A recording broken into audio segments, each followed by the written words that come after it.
Jai Gurudev, Ruweida. Jai Gurudev.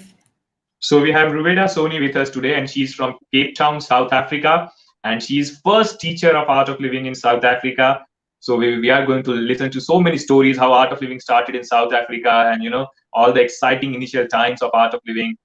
Ruweida, she's a fashion designer, she's a mother, she's the first Art of Living teacher, she's a silence coach teacher also. So welcome Ruweida on this Sri Sri Guru Stories series. Thank you, Digvijay. Thanks for having me. Yeah, and this is a wonderful series, and I would like to thank all the viewers for appreciating the series so much in your comments. We had John Osborne, we had Michael Fishman, Beatrice, and Patty Montella, and now we have Ruweida. So many senior teachers came, Indian senior teachers, and we are all enjoying their Guru stories. And it is so heartening to know that like they are contributing in my life. You are also feeling joyful. You're feeling that you're feeling that devotion in you while listening to these stories. So today also we are expecting something similar. So Ruweida, you did your course in 1997, am I right? Yeah, that's correct. So how did that happen? Like, what was you doing before, and how did you come to Art of Living? Okay, life before Art of Living was being a fashion diva, a mother to 2 children, and wife of a political activist, and entrepreneur, and running away from family satsangs. In fact, to put it in a nutshell, I was very ill, and I was looking for a cure. I've been suffering with acute eczema for something like 12 years and been in and out of the hospital. And we had possibly tried everything. And the doctors then told my husband, Shirish, who's also a teacher, that they have to take me off the cortisone and perhaps put me on morphine, because I'll have then 6 or so months of good life, but then of course the morphine will kill me. Then we decided, okay, fine, we're not going to go on a morphine, we will stay on cortisone and just take the chance and allow the organs to pack up one by one and then see what happens. And this is when I embarked on the Art of Living course. So this is what brought me there. So in the course, I actually stopped the medication. And what happened in the course is I'm a Muslim, and I'm also known as, like in South Africa, I'm a colored. I'm not Indian, so I'm colored. And my father-in-law found this pamphlet and he said to me, go to this course, it's a breathing course. So I thought to myself, what? I am breathing. What should I go to the breathing course for? But anyway, I went because, as I said, I tried everything, nothing works, so it doesn't matter. Let's see if this works. And of course, I then decided I'm going to go to the course. And my first interaction with the teacher, which was Brahmatej, he was then Bharat. And I saw this enormous calmness all over him. And this is what attracted me about the teacher. So I decided, okay, fine, I am going to do the course. In fact, when I sat in the introductory talk, which was the Monday, I was dressed like a gothic, everything in black, because I was a fashion diva. And when they asked at the end of the course, who's going to register for the course, which happens the next day, I put my hand up first. So I signed up for the course. Yes. And then what was your experience of Sudarshan Kriya then? I never did Sudarshan Kriya. In my first course, now you must know, here I am in this class of 25 people, and it was all Gujarati people, and there was just 5 of us that was non-Gujarati people. And these Gujarati people, they were very disciplined. And so now we're starting the Kriya. On the second day, they taught us Bastrika. And now I started laughing from Bastrika right through the whole course. And I just couldn't stop laughing. And but this is the whole course went through that. And the reason was I had stopped laughing for something like 12 years. I had no reason to laugh because when I was pregnant with my daughter, my husband was incarcerated under Section 29. That means detention without trial. So here I am. We have a business to run. I have a son to see to. I'm pregnant and my husband is in jail. To cut a long story short, this was the most terrible time in my life. And I was very angry. I was angry at myself. I was angry with my husband. I was angry with the government. And I was angry with God. I had no reason to smile. And this is when, before all this happened, this politics and incarceration, I was a person that loved to laugh. But because this happened, I stopped laughing. And here I am in a course only doing Bastrika, and I start laughing. And I laughed and laughed. I laughed like this the whole course. And when we did our first Sudarshan Kriya with the guidance of Guruji, I laughed and laughed and laughed. And the course will be over, I'll still be laughing.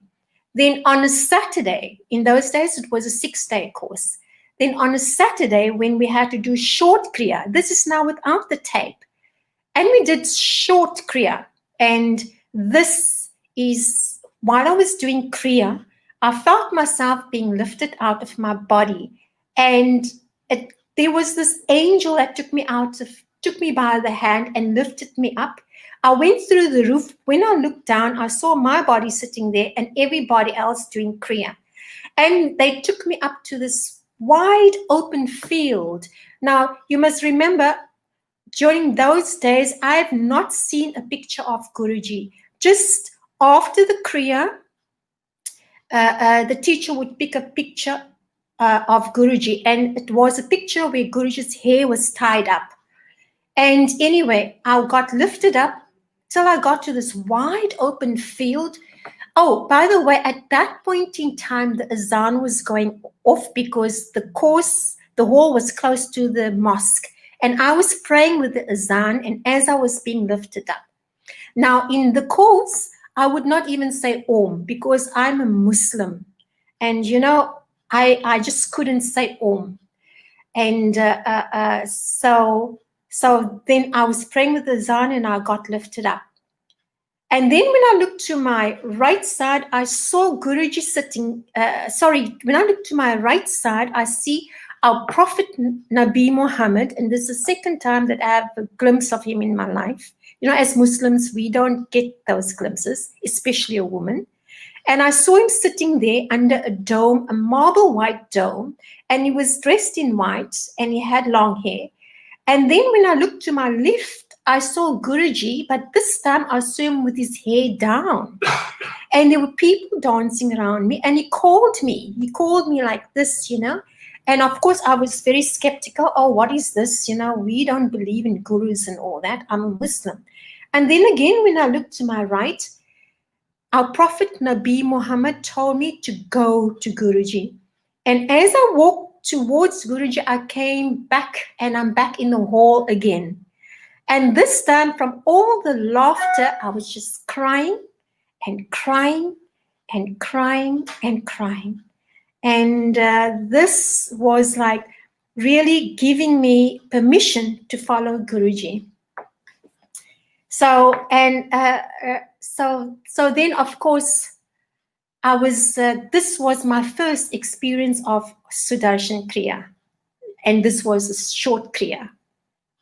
Yes. So then, of course, now we carried on. We had the teacher guiding us through everything, and he came over. It was then my birthday, and we invited the teacher for dinner.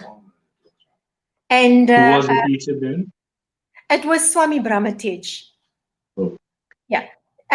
Oh, by the way, before that, we then organize a second course, right? And I'm facilitating on the course. Okay. Doing sadhana and all that. So now I'm making, it's Saturday night, and I'm making dokra in my kitchen.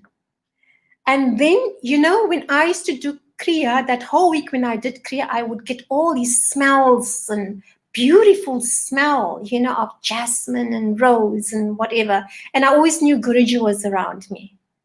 And I used to say this, and my husband always used to tell me, you're mad, You imagine all these things. But now I'm making dokra, and I can feel his presence behind me.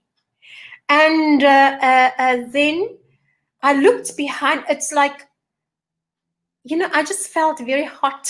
And I looked up, and it was like 11:30 at night. And I thought to myself, oh no, it's too early for a ghost to be behind me, because we believe they come out at 12. That's what our grannies used to tell us. And then when I looked over my shoulder, I saw it was Guruji standing behind me. And I just couldn't breathe. I was like so scared. And I thought, what is this, Now you must know, I've never heard Guruji talking, because in those days there was no tapes or talk tapes, nothing. It's our first course in Durban. And in fact, this is the first time Art of Living is coming into South Africa. And then he walks towards me, and then he looks over my shoulder, and he says, and then he disappears right through the kitchen door. I was so scared, and when I got my breath back, I didn't run. I leapt into the lounge where my husband was sitting and watching TV, but of course he watches TV but he sleeps. So I sat next to him, and I'm like a bundle of, I just cannot explain the feeling to you. And I touched him, and he said to me, what? I said, Guruji was in the kitchen. He says, you're mad. Just leave me alone. Now I'm sitting there, and I'm thinking, oh, maybe I am, maybe all this breathing is too much for me. Maybe I'm going mad, yeah. But then the whole TV room started smelling of rose and jasmine and sandalwood. And then that night I couldn't sleep. And of course, the next day we had an early start, because it was in the park, yoga in the park. So what I did, it must have been like, by then I just sat, I just sat and tried to absorb what had happened. I then went into the study, and I composed a song. And that song is called Soham. It's actually on the African Beats album right now. So that was like my very second. Do you sing? Story. Yeah. Do you sing? Sorry? Do you sing? Yes. And I've actually got an album. It's called African Beats, and Guruji named the album. Can we hear this song? Can you sing a couple of lines from this Soham song? Okay.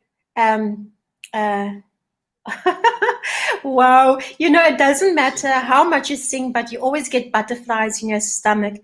And now, never thought I'd feel this way, having done the art of living with the people here today. That is something very special. And yes, if you do it from your heart, you can feel complete and utter love in everyone's hearts. That is something very special. Come on and sing with me. Keep smiling, keep shining, knowing you can always count on him. For sure, that's what Guru is for.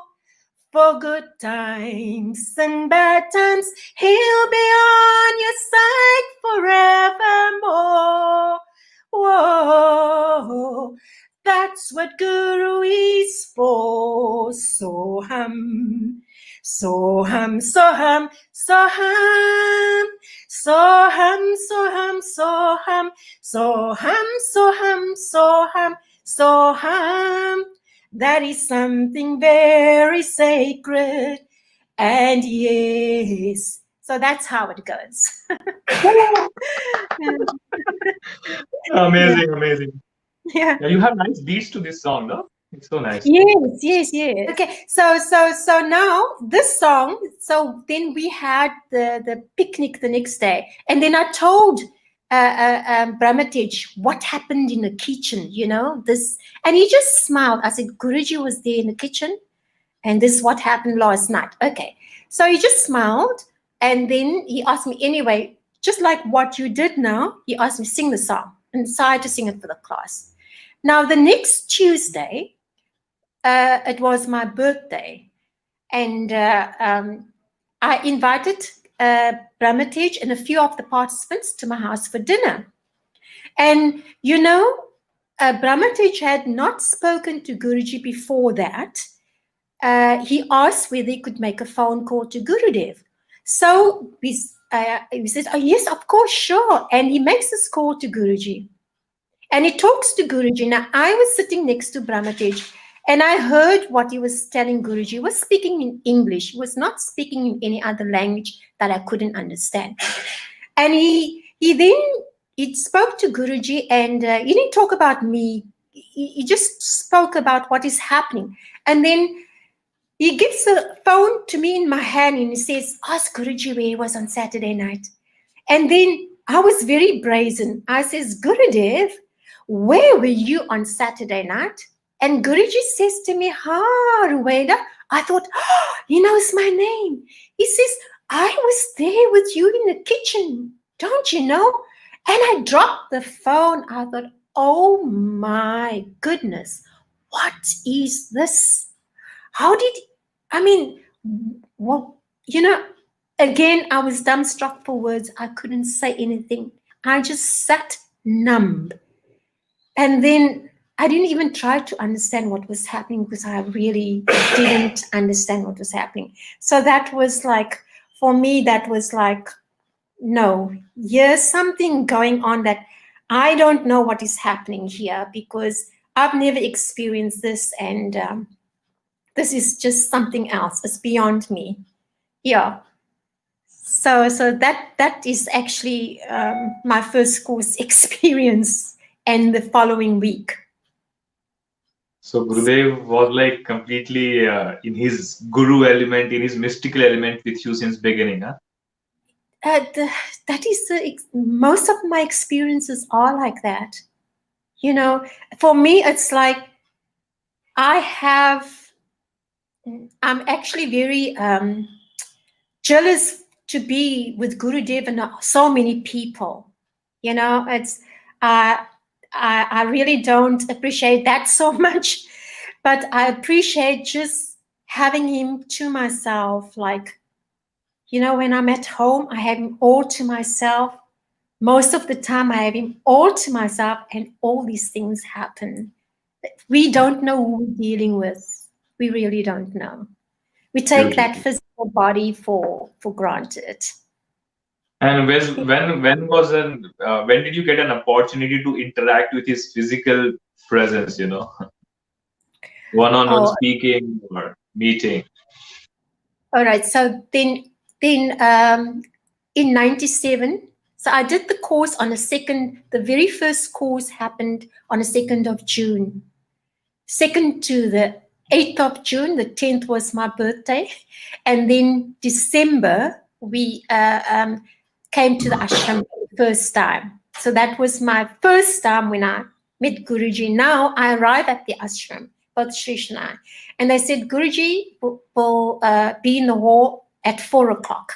So now Shrish gets up and he baths and he wants to go to the hall. And I said, no, I'm not going. I'm jet lagged. I will sleep. I'll come later. This was my attitude. So now Shrish goes and I drag and I take my own time. I must have gone there about like 5 o'clock. So it was the old hall. So I thought, I'm not going through the side hall where Guruji sits. I'll go from back door, just slide in. And as I go to the back door and everybody's like so engrossed in what Guruji was saying. So I go into the hall, slowly slipping in, and Guruji from the front says, "Oh, Ruweida has come. But I've never met him before." And this is what he said. And I thought, again, it was another aha moment. I just thought, how does this man know all these things? And when I saw him for the first time, I thought, I didn't know whether it was man or woman. He was so feminine. He didn't walk, he glided.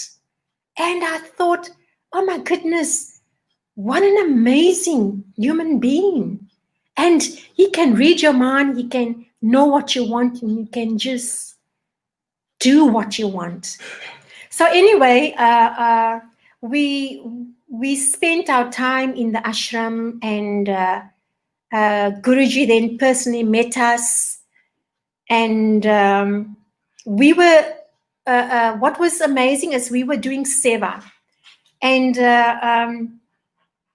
Shirish was doing garden seva, and he was removing these big rocks away from out of the way. In those days, the ashram was just rocks. It was not what it looks like now. It was a very different place. So now it's the last day of our stay there, and it was also the last day of the advanced course that was happening. And of course, the satsang was like really, really amazing and wild, because there was a lot of Americans in ashram at that time too.